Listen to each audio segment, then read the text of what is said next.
The United States of America will always stand with those who suffer for their faith, and we will always support them in their hour of need. Yvan is a 5-year-old boy from Pennsylvania.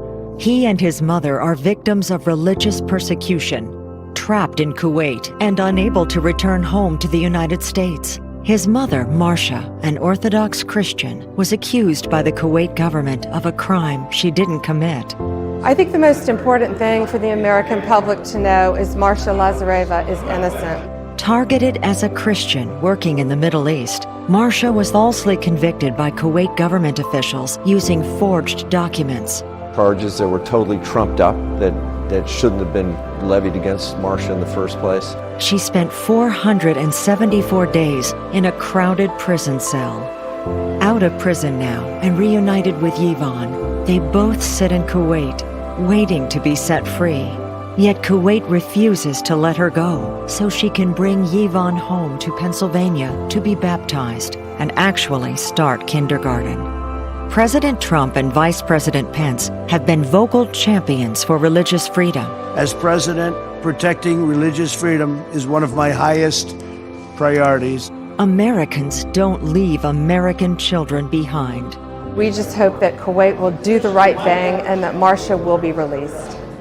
Call the White House to express your support for bringing this family home for Thanksgiving.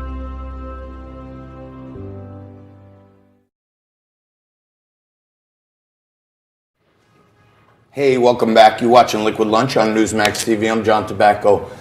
If that opening video doesn't get your antennas up, I don't know what will, okay? We talk about on Liquid Lunch every day the purple people, this vast expanse of people who in the middle, who don't identify 100% with either party. They're purple, there's some red, there's some blue. They're Americans like me and you. No matter what happens in our divided country, one of the things our soldiers and our forefathers have fought for years was our freedom. Freedom of choice, freedom of speech, freedom of religion, which one of those things just happens to be the foundational element of our country, our republic, and was most important to our forefathers that we had freedom of religion and freedom of speech. I'm talking to you today about a really serious topic. We fool around sometimes. It's called Liquid Lunch. We make believe we're drinking to have add a little levity. This is damn serious, what's happening right now. And we have an American woman and her child who have been detained in Kuwait for let's call it a year and a half now, okay? At some point, for a good, more than that, but at some point, about a year and a half, she was separated from her child. And Marsha and Yvan want to come back to America where they belong. And one of the first people to take up this fight, okay, one of the most fightingest women you're ever going to meet, former Florida Attorney General Pam Bondi, joins us to give us all the background on this and why this is an attack on Christianity. Thank you for joining us, Thank Pam. you. Appreciate it so much. Thank you. Thank you for caring about Marsha and especially Yvan. We sure do. And I care about Martha, your friend. And when she told me about this issue, I said, clear the fields, clear the decks. We've heard Democrats for years now fighting against the border wall, crying and screaming about detaining families, right? Foreign families who are trying to enter illegally. We've heard the squad screaming and yelling about separating moms from their kids, right? Where are they right now when we know American citizens are captured in Kuwait and can't leave? Where are the voices from the left? Exactly. No, I haven't heard any of them. But we have a great bipartisan team working so hard to fight to free Marsha and Yvan. You know, I first found out about this case, John, through colleagues in Washington, D.C., and I was so compelled to get involved because Marsha is a businesswoman, and she was a powerful businesswoman in the Middle East, and she was doing her job. She was falsely accused of a crime. She was back in the States. She's a Wharton graduate. She has a home in Philadelphia. Her mother is a retired physician. Her mother is an American citizen, and so is her son, Yvan. And learned about this case and just felt compelled to help and to get involved because this little boy and his mom have, as you said, for a year and a half, while she for a year and a half was in a Kuwaiti jail falsely imprisoned. And our one of my favorite people in the world, Louis Freeh, former director of the FBI, I sat down with Louis, talked about this case, and we felt compelled to join the fight to free Marsha and Yvan from Kuwait. Louis Freeh can give you all the details that she was falsely accused,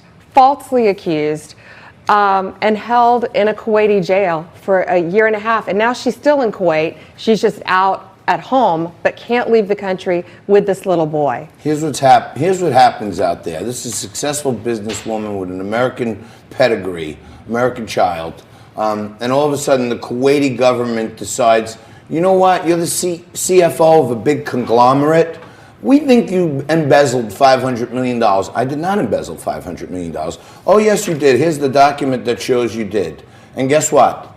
They used some trumped up, forged documents to bring charges against her and detain her for reasons that are still unknown. But where you joined this fight, and you even went over to Kuwait and visited with the family. What's their state of mind? I did. Oh, well, it's horrible. And to back up on the documents that you talked about, the document that was forged, the person that forged it is now convicted of forging the documents that convicted Marsha.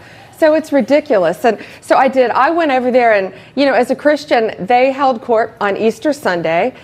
But I'll tell you, Louis Freeh, Jim Flood, our whole team, we found a church in Kuwait. We went to church on Easter Sunday. They held court. It was like nothing I've ever seen before. They pulled Marsha's interpreter away from her. She does not speak Arabic. They had this little woman in stature, surrounded by huge guards. We went after the court hearing to visit her in jail. It was a frightening place. You know, the weather is very, very warm in Kuwait. Marsha was forced to wear a habib, head to toe covered, her entire body, head covered.